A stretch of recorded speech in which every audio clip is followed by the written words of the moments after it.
Well, good afternoon, everyone. Thank you for joining us on our live webinar today.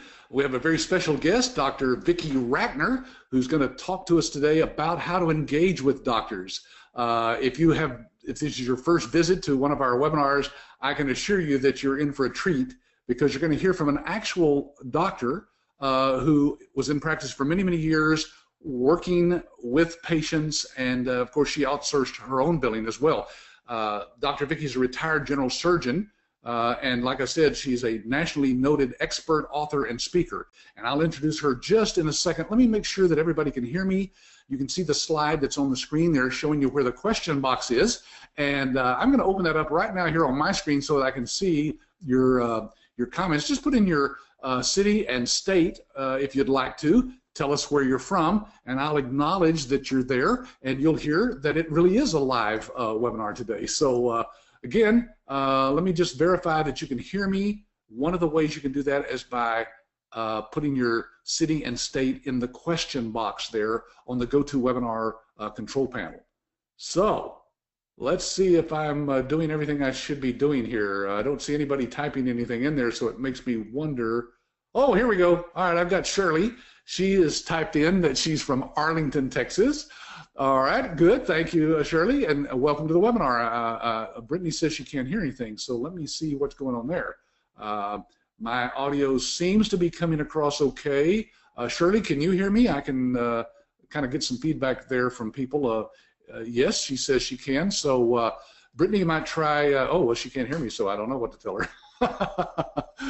Okay, well, I'm going to move right on here and just introduce myself. Those of you who've not been on the webinars before, I'm Patrick Phillips. I'm the founder and CEO of American Business Systems, and today's webinar I'm doing with Dr. Rackner myself because I wanted to make sure that you got the information from her as a doctor as to what there is about this business that might be of interest to you. I'm also the chairman of the Medical Revenue Management Association of America, and you can go check them out there at mrmaa.org.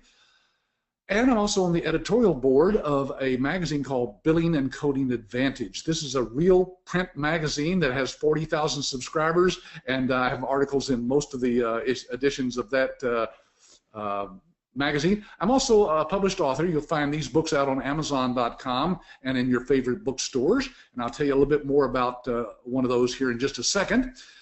And basically what we do is we teach people all across the country from all backgrounds, mostly with no medical background, by the way, at all, how to do medical revenue management. Now, that's a fancy word for medical billing.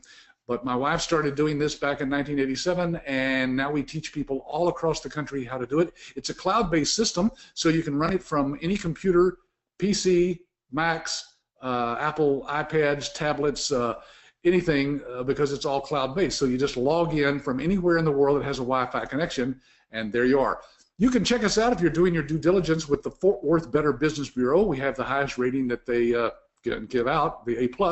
And you can even come visit us at our corporate offices here in Keller, Texas. This is a little suburb of Fort Worth. You'll fly into DFW Airport, and we'll pick you up and make sure that you know about it. We do live training, by the way. I'm going to talk a little bit more about the one that's coming up in December, December 4th through the 8th, and I'll tell you a little bit more about that towards the end here.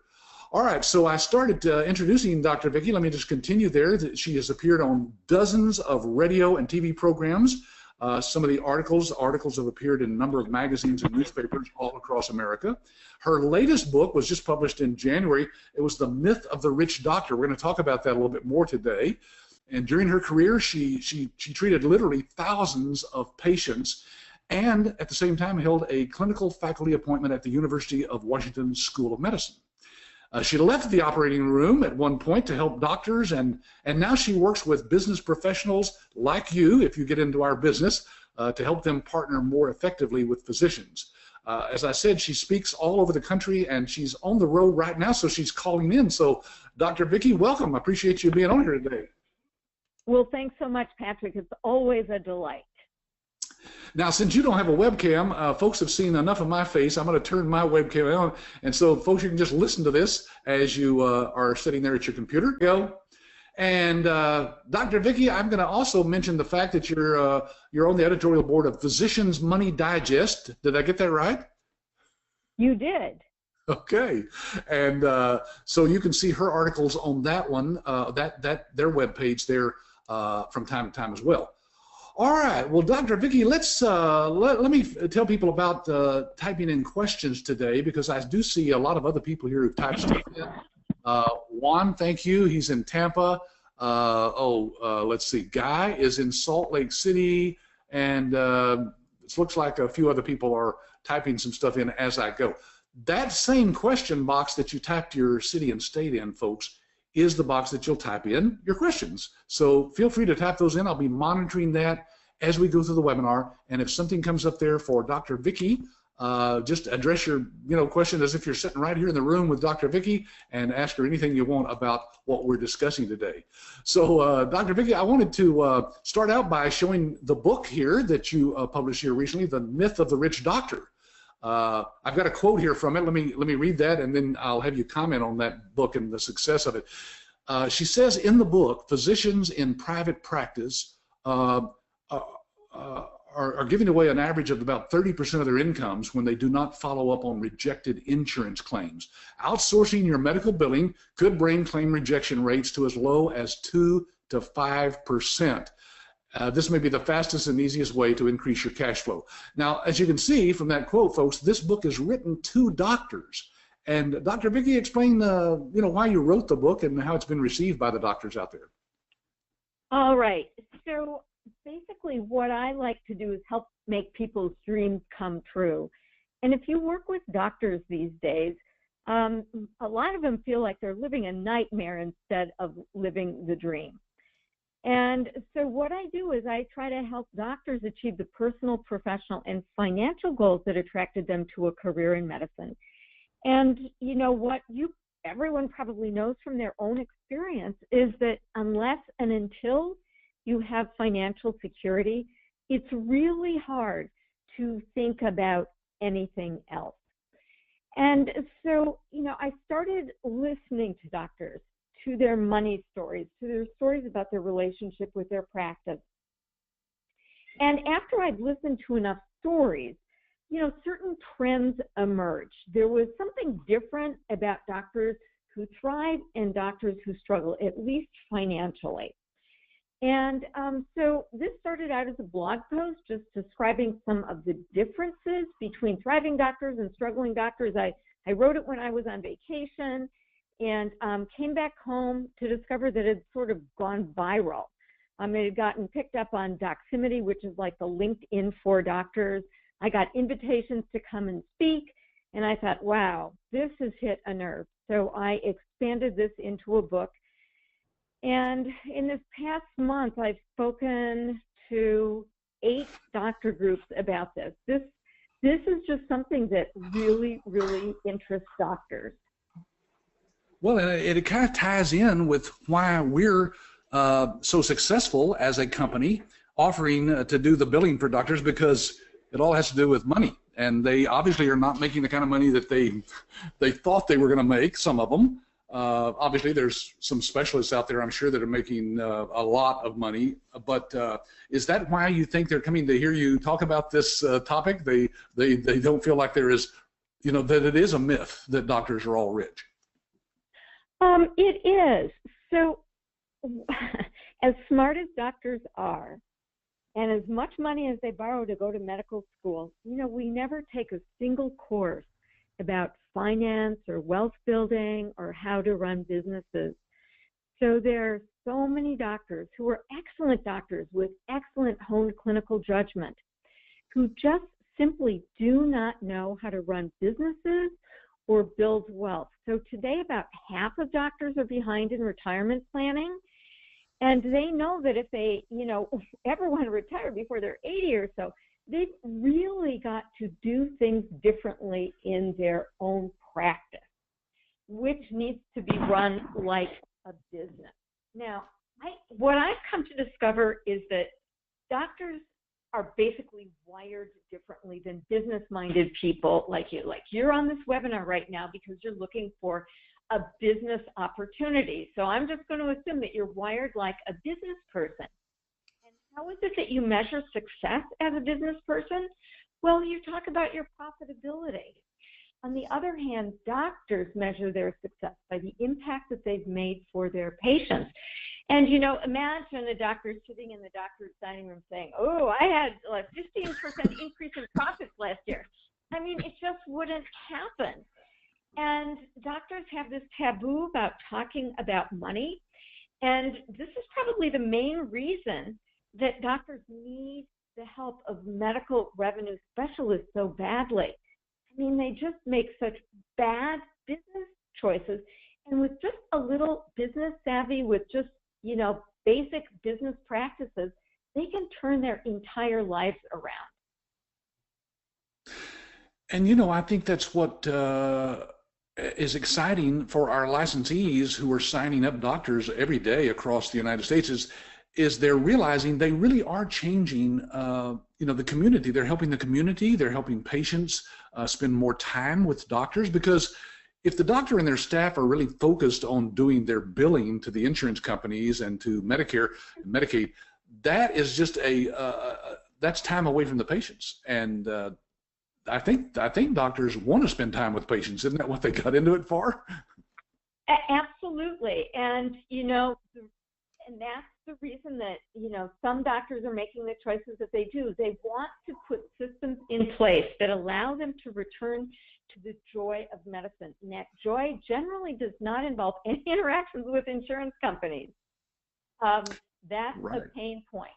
And anything that doctors can do to be more effective, to serve more patients is welcome. Now, there have been a lot of changes in healthcare, and we don't really know what the future will be.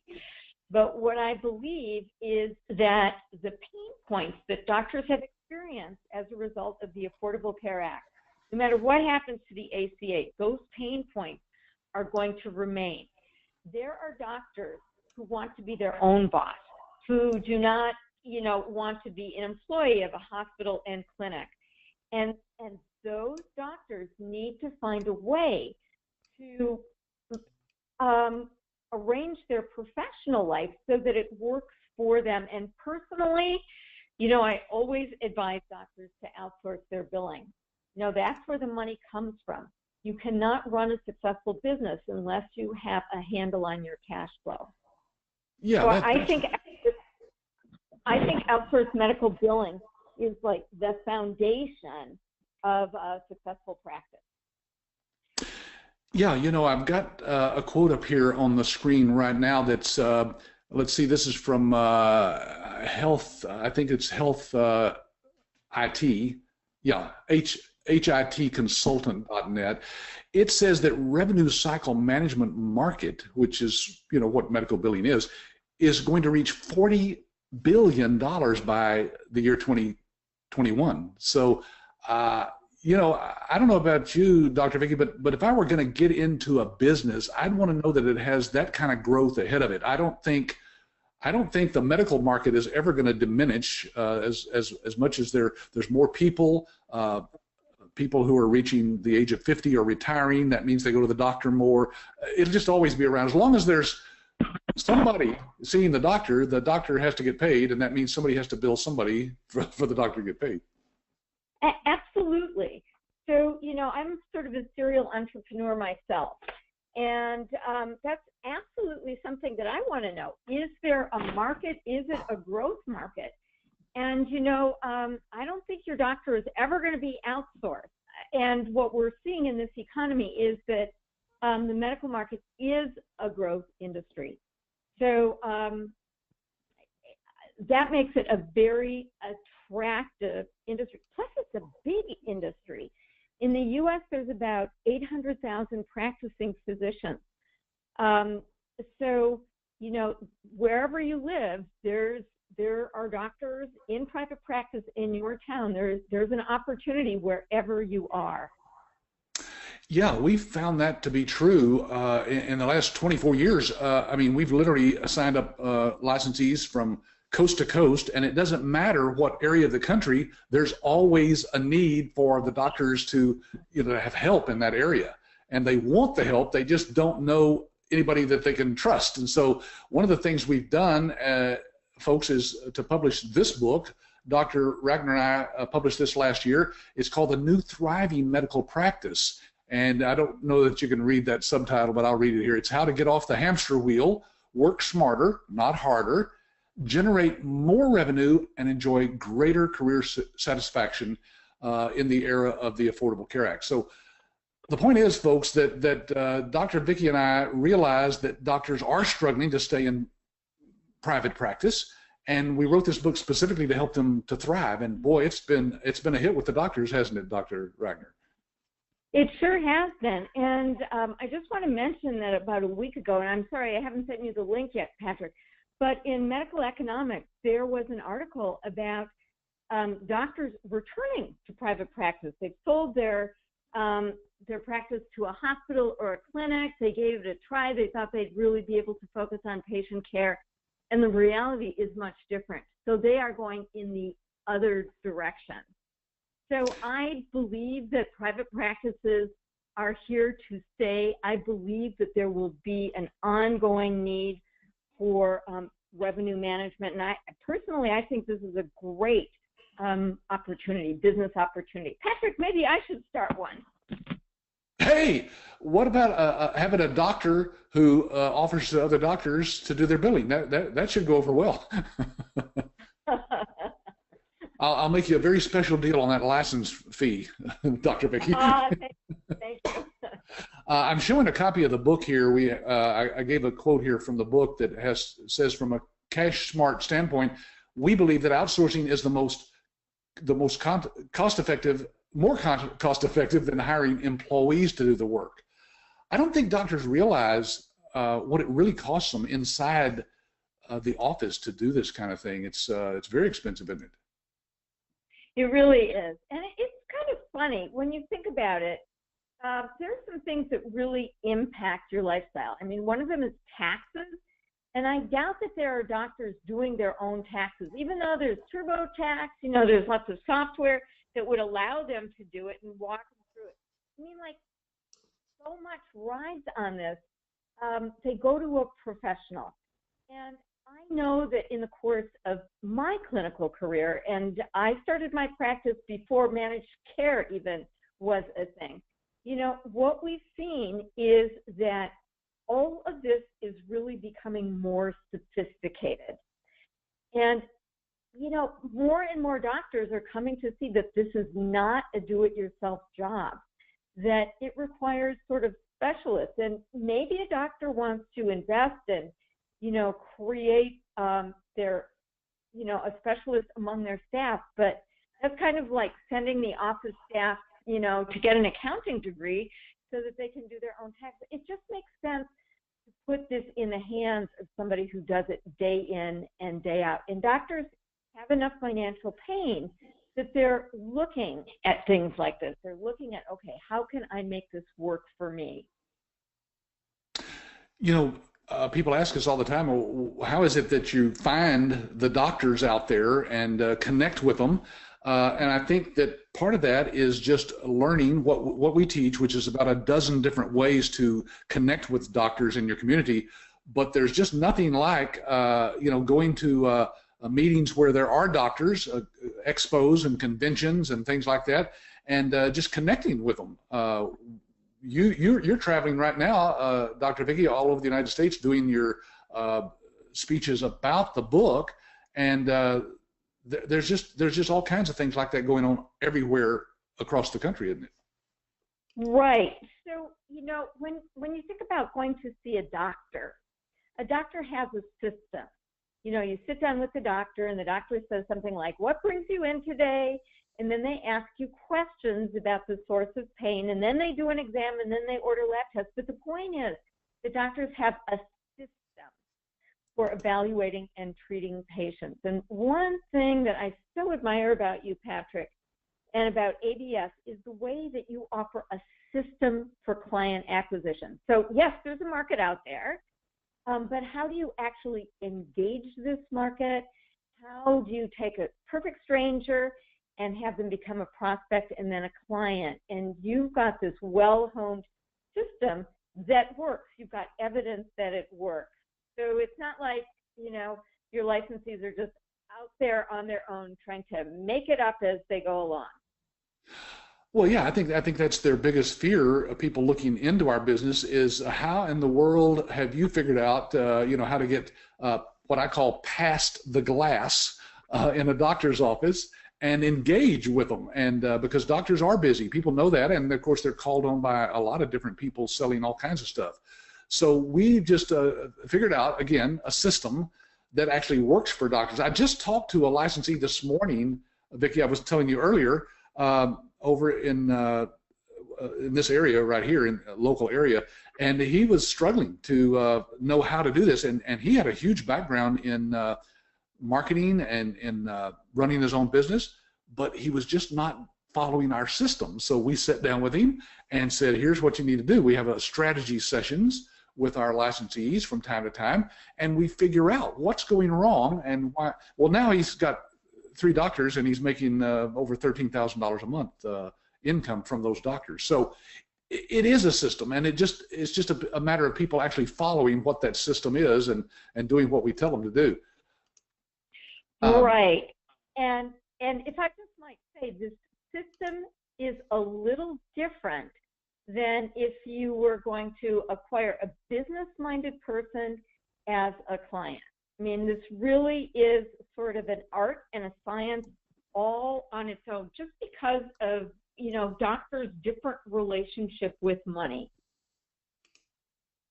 Yeah, they do have a different thought about money than we do, and they weren't taught anything about business in medical school, right? Absolutely, but it's one step further than that. I think for most doctors, money is the ultimate taboo topic. So, there are certain things that my patients didn't want to talk to me about. I call them the embarrassing P's. And they're peeing, pooping, and procreating. And I had a patient who literally died of embarrassment. She was too embarrassed to tell the doctor about the blood in her stool. He hadn't asked. And by the time the colon cancer, which had caused that blood, was finally diagnosed, the colon cancer was widely metastatic. So doctors don't really like talking about money. There's something sort of dirty and kind of creepy about profit and loss statements and profitability. And I believe that doctors are experiencing the consequence of this failure to come to terms with this taboo topic. Yet, once they do, they can really turn their lives around. Yeah, and that's part of it. What our approach is to the doctors is to educate them. What they want to know is more data. They need information to make a good decision. So by providing the book that we showed earlier that we wrote for doctors as a gift, you purchase that at our printing cost, which is about $4 a copy. And so you give those out to doctors. You can actually have them customized with your contact information inside the book. And folks, that makes all the difference in the world, because you've basically become partners with me and Dr. Vicki.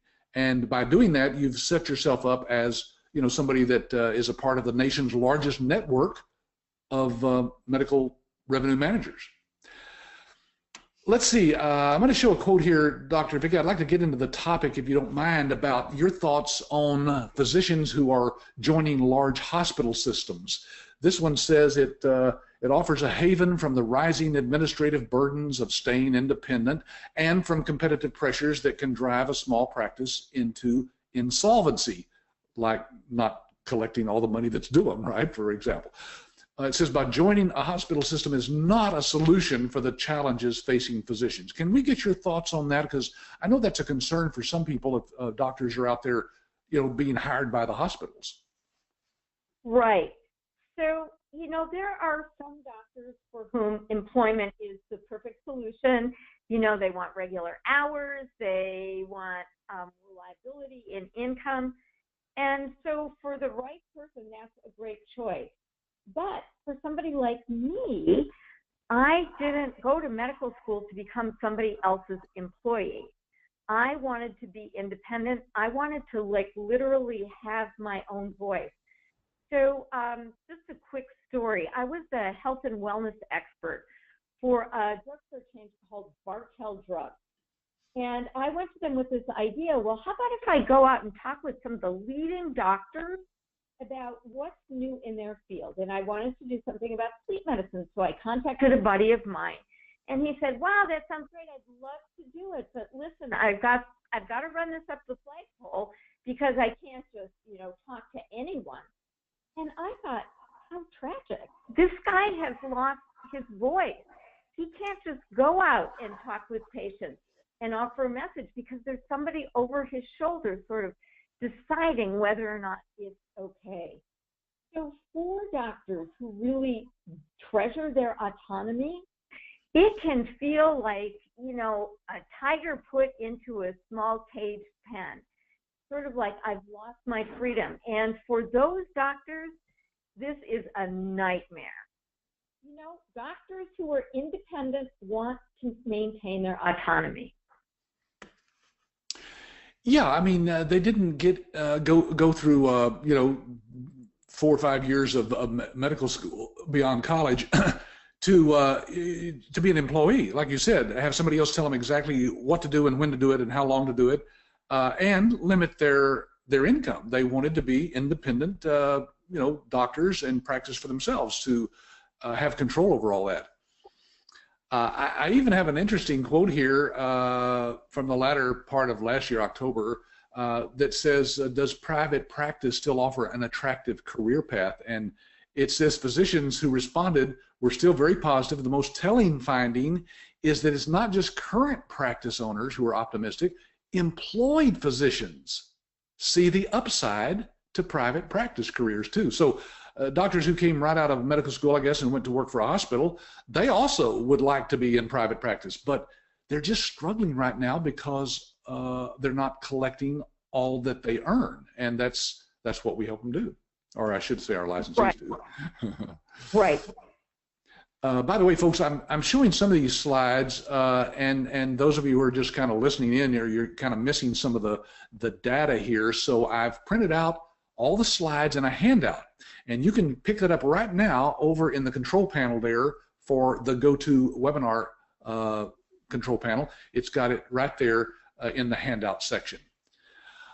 Okay, let's see. I've got 2 or 3 others here. I'm just throwing some slides up and kind of moving through these because they all have to do with doctors, going to work for the hospitals and so forth, and showing that they don't want to do that. But here's a good one from Physicians Practice, and it says that the greater the economic pressure on a practice, the more viable the outsourcing becomes. Outsourcing billing processes should ultimately reduce the cost of collections and maximize revenue, allowing the practice to invest in clinical resources and get better quality results. Dr. Vicki, give us your story about your example of when you went into practice and why you decided to outsource your billing. All right. So when I got out of my residency, so 4 years undergraduate, 4 years medical school, 5 years of residency. When I finally got out, I went into partnership with somebody who had been in practice for, I think, 30 years. And he was looking for somebody because, he wanted to share call, he was thinking about retirement, so I went into practice with him. And he had somebody who had been with him for about 20 years, who was everything. I mean, she did everything. She did the scheduling, she did the billing, she did everything. And she went on vacation. And we decided, okay, we'll just hire a temp. And it turns out that the temp had been convicted of Medicare fraud. I mean, we thought it was great that she was in the waiting room with all the little old ladies helping them complete their paperwork, only to discover in retrospect that she was probably stealing that little old lady's information. This woman didn't come back from her vacation, and I think she didn't like the idea that, there was going to be somebody else there. In retrospect, I suspect that she was probably stealing from the practice, and she was afraid of being found out. So this guy said, well, how hard can medical billing be? I'll just have my wife come in and do it. And she did it for about 2 weeks before she said, this isn't working. We need to hire the experts. Well, anyway, around this time, I was actually operating at 2 different hospitals. And the second hospital was starting a multidisciplinary breast cancer team. And so I moved my office over to that hospital. And one of the first and best decisions that I made was to outsource my medical billing. Just seeing all the drama around billing made me a believer that this was the foundation of success. I'm looking back, I'm so very, very glad that I did. Yeah, I think that's true of most of our licensees will tell us that the doctors who were not outsourcing, that they found them, that they were doing it themselves, knew and suspected that they were not getting every dime of every dollar that was billed, and they were leaving money on the table, but they just couldn't put their finger on it because most computer systems don't give them that kind of information. Even if it does, sometimes the staff in the office don't know how to get that report out. And so they're just kind of blind. They do get checks, every day from the insurance companies, but that doesn't mean they're getting, what they should be getting. So I think that's helped for licensees to convey to the doctor that we give complete transparency with our system because it is cloud-based. The doctor can literally log in from anywhere in the world, even on their cell phone, and see the status of their claims and the status of their money. I think that makes a huge difference, in the doctors wanting to move forward. Yeah, Patrick, I love your story about the doctor with the Porsche drawer. Oh, the Porsche drawer? Yeah. Yeah, he was trying to buy this real expensive car, and he said, Patrick, if I could get all the money out of that drawer right there, and he pointed to a drawer that he was doing it on paper at the time, he said, I could buy that Porsche because those are the rejected claims that we just stick in a drawer somewhere and write it off at the end of the year. He'd rather have the money in his bank account, he said. Right. Somebody's saying here, Lorraine says, this is not a question, the speaker's volume goes in and out. So I don't know if that's maybe just because you're driving there, Vicki, but anyway. All right. I'll try. Thank you. I'll try putting it closer to my mouth here. Right. Okay. I'm showing a little slide here that's a quote from the American Academy of Professional Coders. It says, industry experts have found that the average number of rejected claims for a medical practice averages around 34%. Vicki, we've actually run across doctors whose rejection rate is 50 and 60%. It's just incredible how that they don't realize that they're just losing revenue. I guess they got too much else to do. Well, they're focused on patient care, and they're focused on making sure that they're prescribing the right drugs and that they are delivering, evidence-based medical care. So one thing that I learned, and I don't know if you agree with this, is that the insurance companies actually reject claims as part of a business strategy. It keeps the money in their pockets longer. And then they can make money on that money. Do you agree with that, Patrick? I was convinced at one point when I was actually out in the field talking with the office managers that there must be somebody in the basement of an insurance company whose job is to shred every 10th claim that came through, But you're right. They don't want to let go of that money. The longer they can keep it in their bank account, the more they're making on that as well. So one of the questions is, I'm sorry, go ahead. Well, my point is that if your major payer, if your major customer wasn't going to pay you, then doesn't it make sense to have a proactive strategy of dealing with that? Right. And, one of the unique parts of our system is that it has a built-in clearinghouse, which means those claims don't have to go to a third party to figure out whether or not they should be sent to the to the payers. We are the clearinghouse inside of our iClaim system, and so our rejection rate is less than 2% nationwide. That means you don't have to do a lot of follow-up. There's some to be done there, but ours scrubs it and figures out what's wrong, and all kinds of reasons why our rejection rate is way below, the national average of 34%. Plus, we also have ways of engaging with the doctor on services that we offer through our licensees that have nothing to do with the billing, because maybe honestly, a doctor could say, or an office manager, hey, our billing is under control, we don't need any help. And they may sincerely believe that. But 9 times out of 10, they do need help and appreciate the fact that we point that out to them once we do a practice analysis. But we have other services that we engage with those doctors as well to basically get you past the glass, to get you engaged with the people there in the office.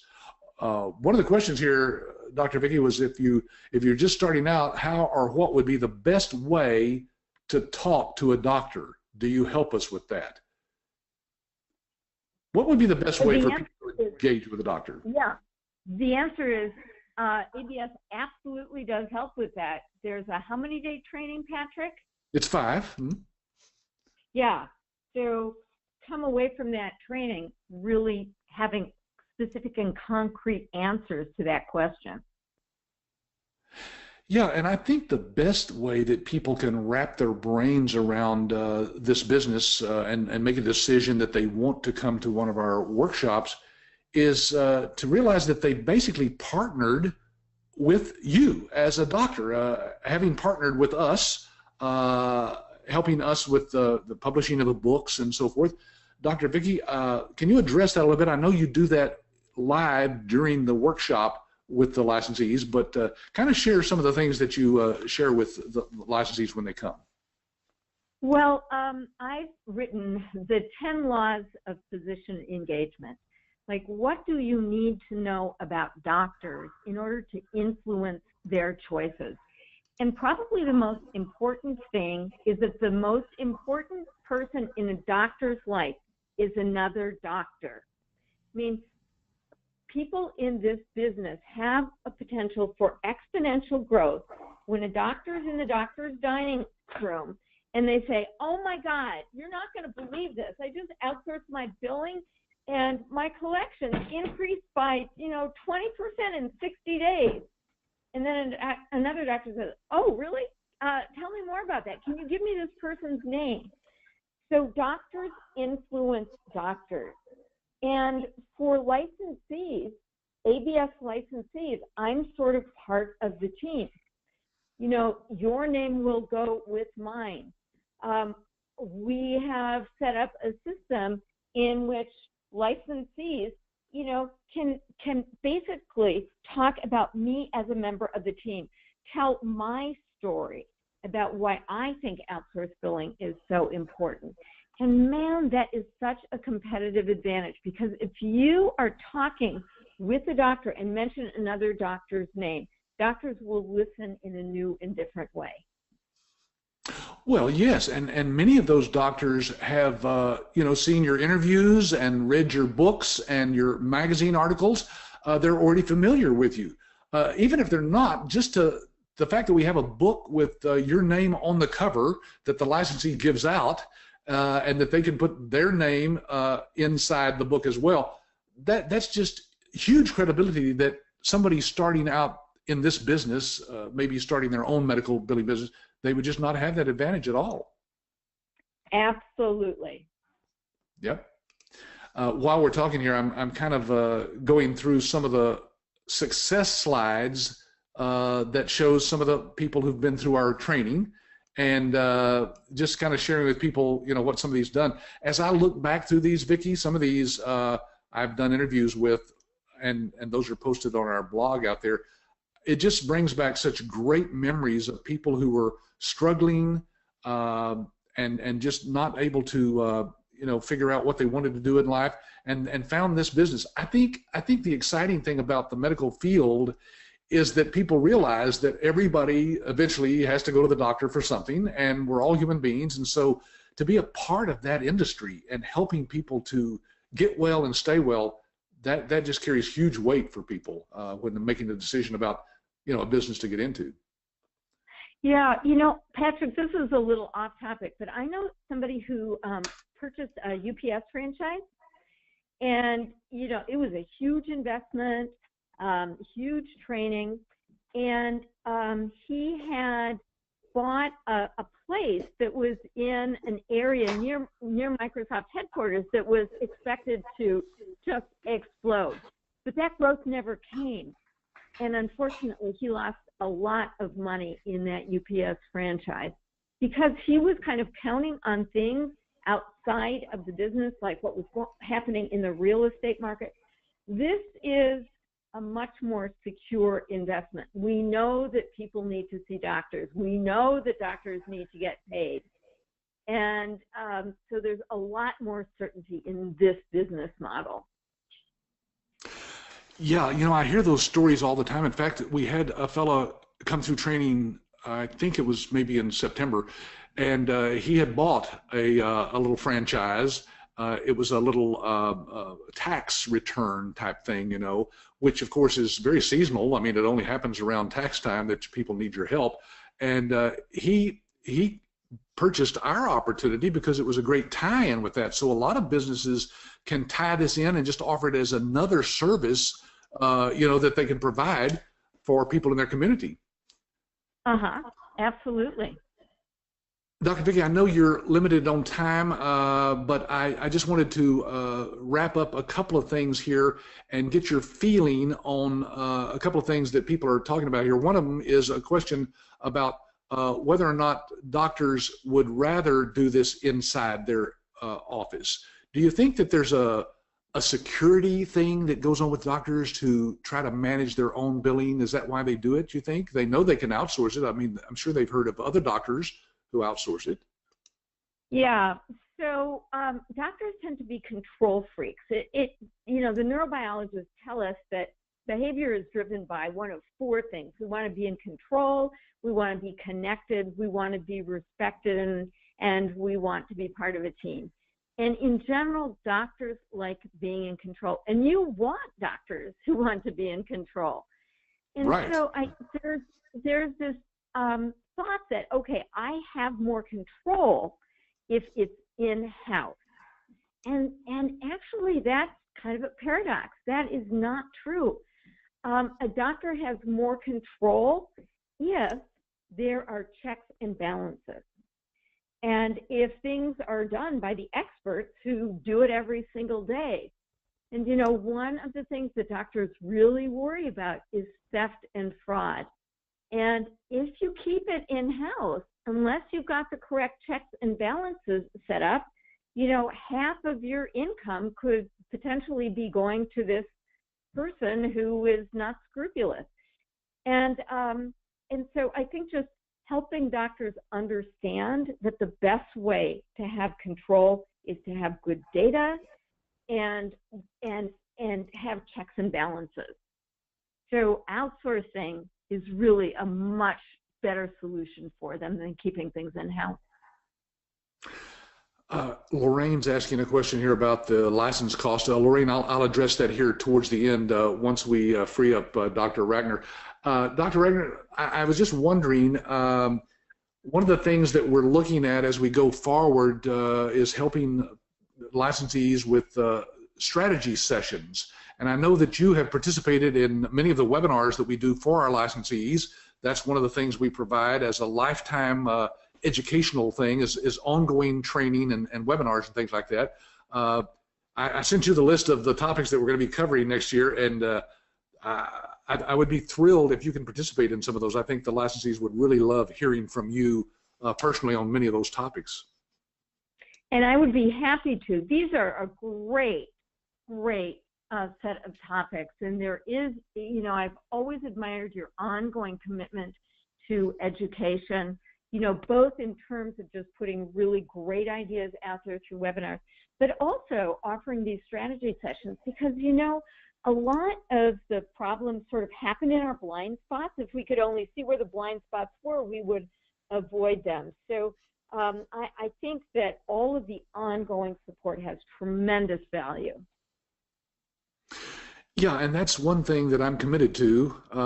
You know, as you know, Dr. Vicki, I'm the CEO of the company, but I basically let the company run itself. I've got good people who are running the thing at this point, but my heart's desire is to sit right here in my office and actually do consulting with licensees who are struggling. I mean, some of them go out and get their first client in the first, 30, 60 days, and others will take a little longer than that. And it turns out every time I talk to them about stuff that they're doing, they're just not following our system. Once we can get them back on course, all of a sudden they go out and sign up their first doctor. That's what happened to this licensee I spoke to on the phone today. He had been really struggling there for the first couple of months, and so we just sat down on a meeting with him. Usually we use the GoToMeeting technology here, is the virtual meetings, and we just brainstormed for about an hour and a half. And boy, at that point he was clear what he was doing wrong. Sometimes people who have been in business for themselves, think they know better than we do. Right, right. All right, well, Dr. Vicki, I'm going to wrap this up. I've got a few questions that pertain to the license. I'm going to tell about the next workshop that's coming up. And so thank you again for taking time to be on the call here today with us. I think everybody can appreciate the fact that they're hearing from somebody that obviously knows what this business is all about and what the whole opportunity is. So thank you for sharing your thoughts on that. Well, it's my great pleasure. And I'm a huge fan of what you do because I'm committed to doctor success. And I know that this is an integral part, so it's always a delight to speak with you and your community, Patrick. Thanks for the invitation. Okay, you have a happy Thanksgiving, and we hope we see you there at the live training workshop, at least virtually, here in a couple of weeks. All right, thanks so much. Happy Thanksgiving, everyone. Bye-bye.